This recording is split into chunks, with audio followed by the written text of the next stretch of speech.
샬롬. 오늘 하나님 말씀은 사도행전 1장 8절 말씀입니다. 함께 합독합니다. 오직 성령이 너희에게 임하시면 너희가 권능을 받고 예루살렘과 온 유대와 사마리아와 땅 끝까지 이르러 내 증인이 되리라 하시니라. 아멘. 오늘 말씀 제목은 내주하시는 성령님입니다. 아담 이후로 모든 사람들은 하나님 앞에서 죄를 범한 사람들입니다. 그래서 죄라고 하는 것은 속성이 사망입니다. 죄를 가지고 있는 모든 사람들은 자기 마음 안에 상처를 갖고 있습니다. 상처가 없는 사람은 한 사람도 없습니다. 예수님께서 이 땅 가운데 오셔서 하신 일이 무엇입니까? 이러한 인간이 가지고 있는 죄와 상처를 하나님과 회복시키기 위해서 예수님은 희생 사역을 하셨습니다. 그리고 몸소 찾아오신 것이죠. 그래서 우리에게 필요한 것들을 공급해 주셨습니다. 이는 변하지 않을 우주적 진리인 것입니다.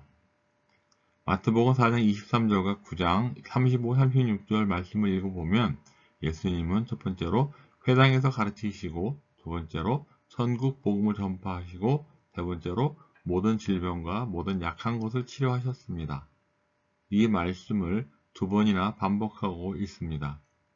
9장 36절에서 37절로 가보면 목자가 없는 유리한 양떼들을 바라보면서 불쌍히 여기셨습니다. 이는 그들이 목자 없는 양과 같이 고생하면서 기진함이라고 기록하고 있기 때문입니다. 37절에 보면 이에 제자들에게 이르시되 추수할 것은 많은데 추수할 일꾼이 적으니 그러므로 추수하는 주인에게 청하여 추수할 일꾼들을 보내주소서 하라 하셨습니다. 이 말씀 중에도 보면 예수님처럼 그렇게 사역을 해야 하는데요. 그런 일꾼이 많지 않다는 것입니다. 그래서 우리에게 주시는 교훈은 우리가 예수님처럼, 내가 예수님처럼 그렇게 살겠다라고 결정한다면 여기에서 필요한 것은 곧 생각 바꾸기가 되어야 한다는 것입니다. 우리가 생각을 바꿔야 된다라는 것인데요. 질문 하나 하겠습니다. 예수님이 혼자서 마귀에게 눌린 자들을 고치시고 또 두루다니시면서 선한 일을 하셨을까요? 아니면 예수님이 누구와 함께 하셨을까요? 라는 것입니다.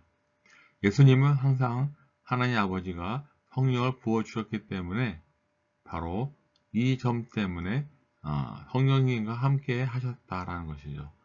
바울도 고린도전서 2장 1절로부터 5절까지 말씀을 보게 되면 자기 말의 지혜로 전도하지 않았습니다.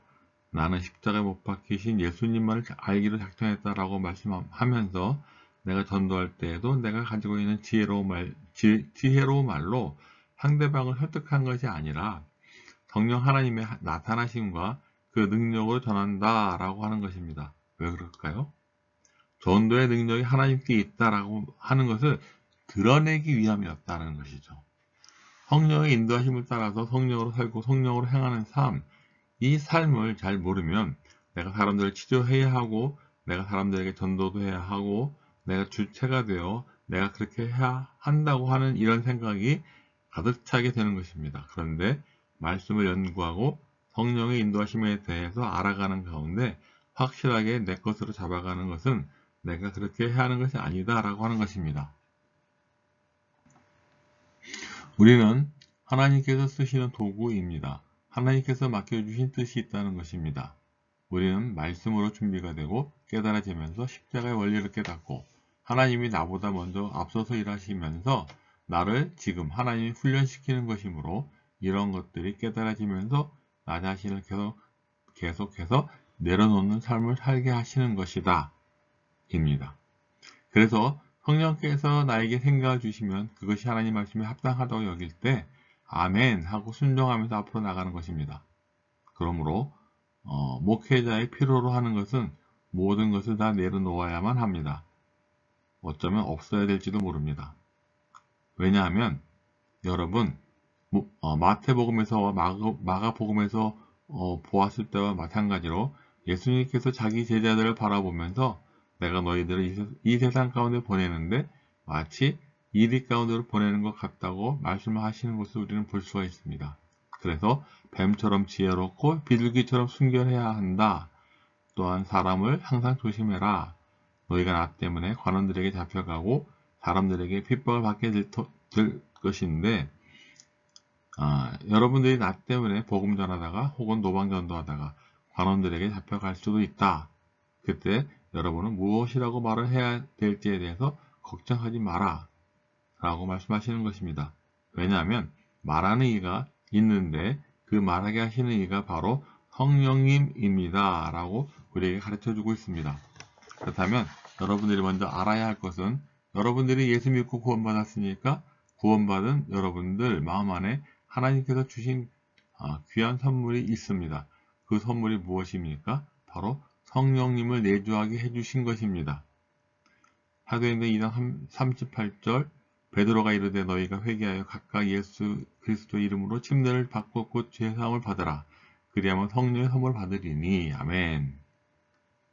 또 갈라디아서 13장 14절 말씀을 보면 그리스도께서 우리를 위하여 저주를 받은 바 되사 율법의 저주에서 우리를 속량하셨으니 기록된 바 나무에 달린 자마다 저주 아래에 있는 자라 하였음이라.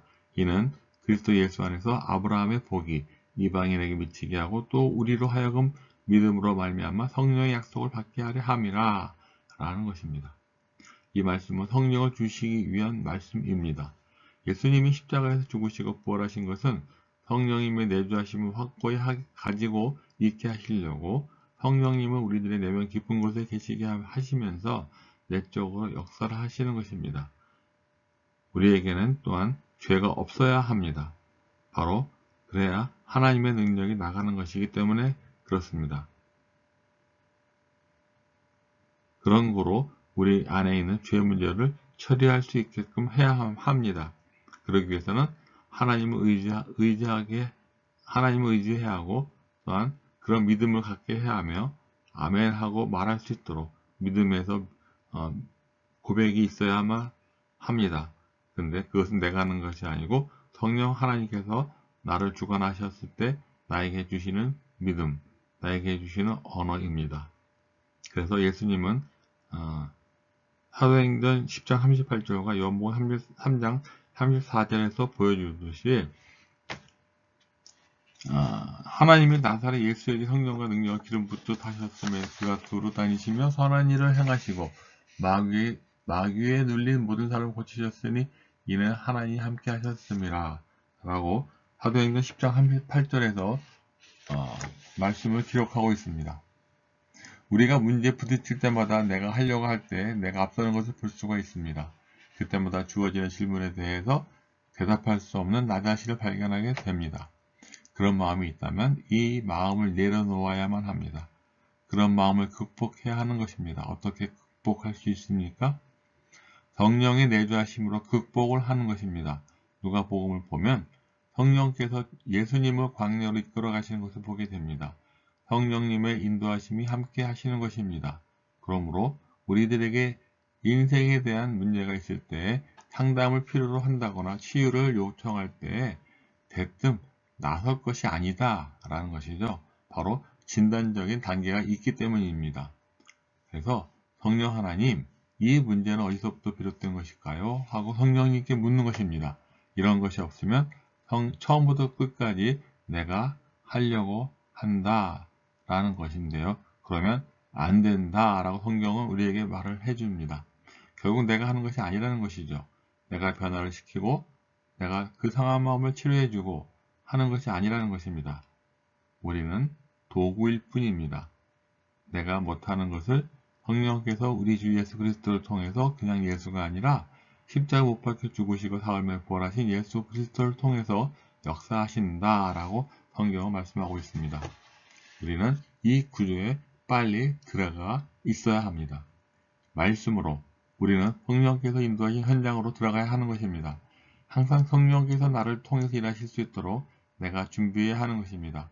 그 준비가 첫째로 주어가 내가였던 것을 내려놓고 하나님, 즉 구체적으로 성령께서 내게 영의 일을 생각나게 하셔서 순종하게 하신다 라는 이 구조에 들어가야 합니다. 우리는 성령께서는 항상 말씀으로 이끄십니다. 가장 기본적인 구조가 또한 데살로니가전서 1장 6절에 있습니다. 또 너희는 많은 환난 가운데 성령의 기쁨으로 말씀을 받아서 우리와 주를 본받은 자가 되었으니, 바로 예수님의 무엇을 본받겠다는 것일까요? 바로 예수님의 3대 사역을 본받으라는 것입니다.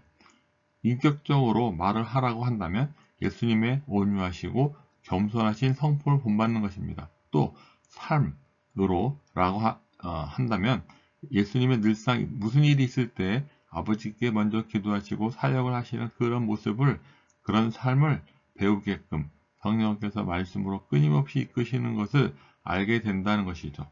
그러면 1차적으로 말씀을 통해서 예수님과 내가 주인과 종의 위치에서 사귀는 시간을 갖게 된다면 우리는 어떤 변화가 있을까요? 아니면 어떤 변화도 없을까요? 네, 변화가 된다는 것이죠. 그것을 우리는 간증할 수 있어야 된다는 것입니다. 안 믿는 사람들은 나름대로 착하게 살고 싶은 욕망이 있다는 것입니다. 그런데 그게 안 되니까 포기하고 사는 것입니다. 갈라디아서 5장 25절 말씀을 읽어볼게요. 만일 우리가 성령으로 살면 또한 성령으로 행할지니, 우리들은 주의 종으로서 주님이 하시는 것이니까 주님 곁을 따라다니면서 주님이 말씀하셨을 때 거기에 반응할 수 있도록 영적으로 늘 깨어있기만 하면 된다는 것입니다. 그러면 깨어있다는 것은 말씀으로 준비를 하는 것입니다. 말씀 준비가 엄청 중요합니다. 말씀이 있어야 합니다. 말씀이 없으면 곧 한계에 부닥치고 마는 것입니다. 요즘 교회들에게서 나타나는 현상은 예수님이 분명 교회 머리이긴 하신데 예수님이 없다고 합니다. 머리가 없는 교회입니다. 그리고 예수님의 사역이 없는 교회입니다. 그래서 본데 이 문제는 굉장히 심각하다고 보여집니다. 예수님의 3대 사역이 없는 교회니까 청소년들의 순수한 어린 아이들 마음속에 하나님을 보고 싶고 하나님을 체험하고 싶은데도 도무지 하나님을 볼 수 없고 하나님을 체험할 수도 없으니까 아이들은 혹은 청소년들은 그냥 교회 가기 싫다는 것입니다. 이것이 현재 교회 안에서 일어나는 문제입니다. 교회 안에서 생활하는 교인들의 문제이기도 합니다. 그렇다면 하나님이 어디 계신가요? 하는 이 질문에 많은 사람들이 빠져 있는데요.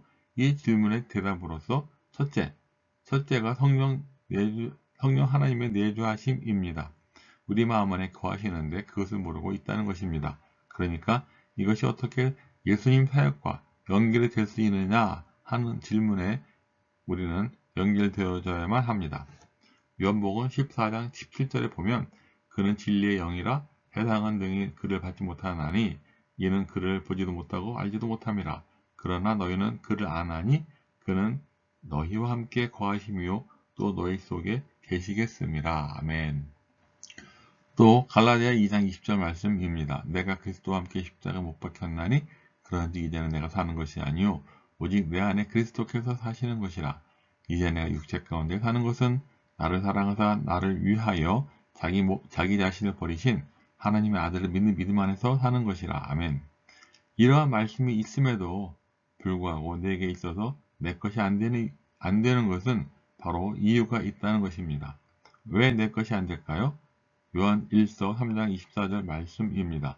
그의 계명을 지키는 자는 주 안에 거하고 주는 그의 안에 거하시나니 우리에게 주신 성령으로 말미암아 그가 우리 안에 거하시는 줄 우리가 아느니라. 성령이 아니고서는 그리스도가 내 마음에 거하시는 것을 알 수가 없습니다. 말씀이 있는데도 그 말씀이 이해가 안 되는 것이죠. 그래서 성령 하나님의 내주하심에 대해서 철저하게 인정하고 성령 하나님을 인격적으로 초청하고 성령님, 오늘도 성령께서 저희를 하나님의 아들 삼아주셨습니다. 또한 성령님의 인도하심을 받는 자들이 하나님의 아들이라고 말씀하셨습니다. 이처럼 저에게 영을 따르는 자로서 영의 일을 주실 때 순종하겠습니다. 늘 깨어있게 해주세요. 성령 하나님을 인격적으로 하루의 삶 가운데 초청합니다. 성령 하나님으로 말미암지 않고서는 우리 안에 내주하시는 성령 하나님을 알 수가 없습니다. 라고 고백하는 것입니다. 말씀을 마치겠습니다. 성령 하나님과 친밀한 관계를 갖고 성령님의 인도함을 따라서 말씀 속에 들어가거나 예배의 자리에 또는 기도의 자리에 찬양의 자리에 들어가는 것입니다. 성령 하나님을 인격적으로 모셔드리고 내주하시는 성령님께서 인도하시는 영적인 생각을 따라서 살아가시는 저와 효동침례교회 성도님들 되시기를 예수님의 이름으로 축복합니다. 아멘.